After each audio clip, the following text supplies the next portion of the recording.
What's up, world? It's your boy, Alexander, the one and only, bringing you guys my very, very first Alexander Chronicles like I promised.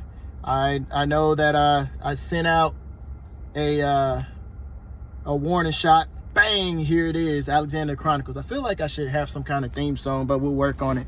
Anyway, I wanted to talk to you guys. I know a lot of people get on social media and they talk about their achievements, and there's nothing wrong with that. More power to you. But I'm actually going to kind of go on this a little bit different. I wanted to talk about the reverse of achievements, my actual losses, because I know that there's people out there that's hurting because whether you have a job, whether you're in a competition, or whether you're in military and you're in an army, Navy, whatever the case may be, Marines, you know, everybody has a relation to loss.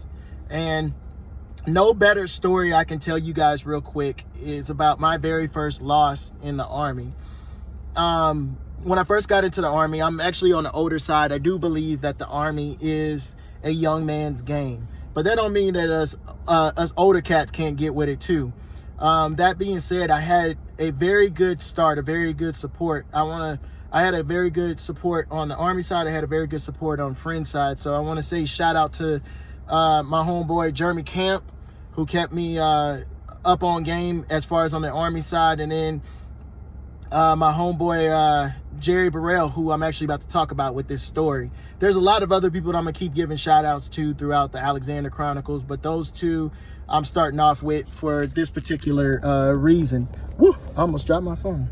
That would have been cantankerous. Anyway, I want to talk about my very first loss.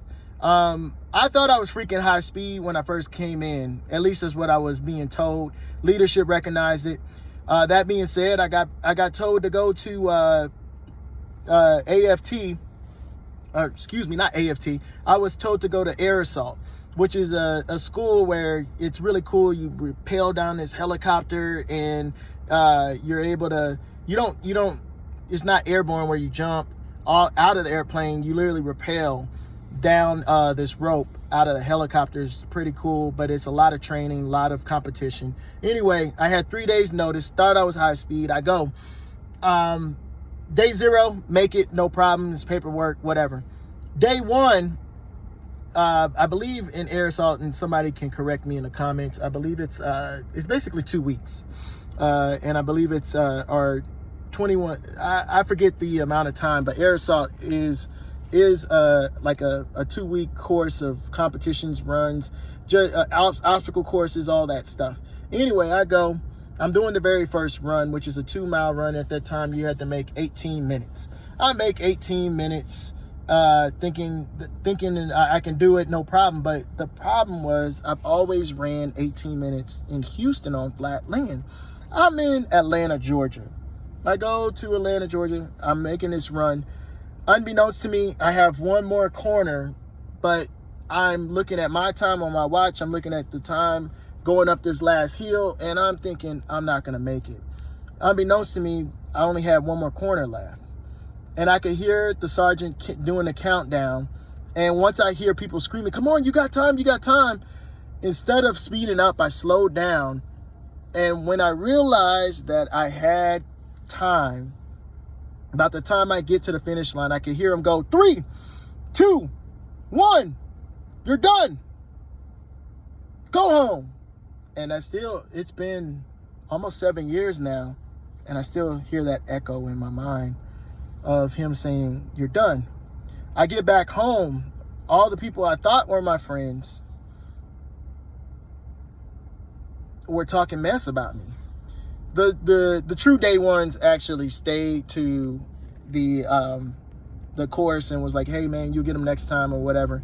But I was currently on mission. I'm licking my wounds in my hotel, and I called my homeboy Jerry Burrell because he's an older cat and he's been competing. If you ever want somebody that's motivation incarnate, Jerry Burrell used to be the and I don't mind. I don't think he minds me telling y'all, but if you don't know, now you know. Jerry Burrell is he used to be the mascot for the Houston Rockets. He used to be Turbo.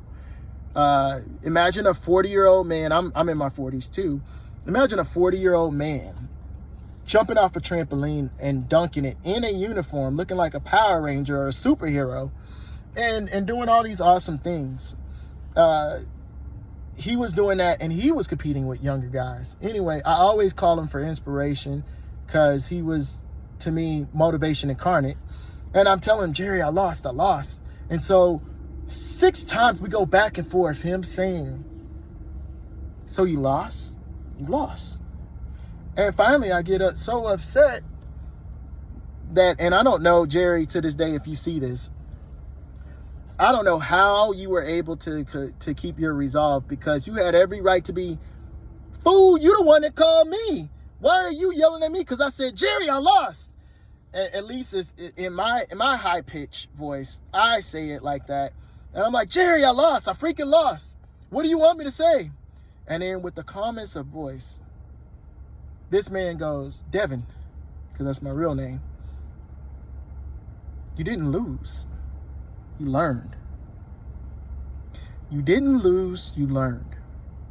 And so for today's Alexander Chronicles, I wanted to share that I don't know what everybody is going through. I don't know if you're on your last leg and maybe at work you're taking L after L. Somebody else might have gotten a promotion.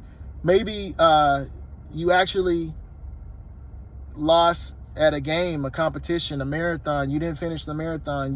You took the last shot for your basketball, for we on FIFA, for soccer, I don't know, and you didn't make it. I'm not denying that is a loss. That's a loss on the scoreboard. That's a loss in people that you thought were friends' eyes, even your actual friends. They look at it as a loss. But it's not just a loss, ladies and gentlemen. It's also a learning experience. So whoever you are, take that loss and learn something from that loss. Case in point, today I had to do my AFT for like the second time because I occurred an injury, and I've always been able to pass AFT. But in one of the AFTs, I ended up occurring an injury and fell 2 times in a run, which that has never happened. I was embarrassed. And for me, I never had a DNF, which is a do not finish. And my head was everywhere at first until I went to the doctors and they told me what was up with my particular injury. That being said, I realized that I had to learn, okay, I got a capacity that I'm going to have to push through. I learned that. And then today, July 15th, 2026, I dusted myself off, listened to some of my praise and worship music, had some scripture sent to me from my loved ones, and did the dang thing, and I passed it, y'all. I passed it. Even though I had some injuries that I occurred, I was able to figure out the formula. So that being said, whoever you are, there is a formula out there whenever you lose. You just got to figure out that formula. It might be a new formula. You might have to modify some things. You might have to change up your workout regimen, your eating regimen. You might have to be dedicated. But I'm telling you right now, you don't have to just lose just to lose. You can learn. So take that time. Take that time to soak your wounds. Everybody does that. But ask yourself, what did you learn from this experience? And then grow. Well, I hope this was inspiring. I hope this was motivating to somebody. I know this one was long. I'm going to try to make sure that the Alexander Chronicles aren't this long. But I felt compelled to tell this story. So hopefully this reaches out to someone. Hopefully this helps. Thank you for joining me on Alexander Chronicles, Chapter 1. Thank you, and create a good day.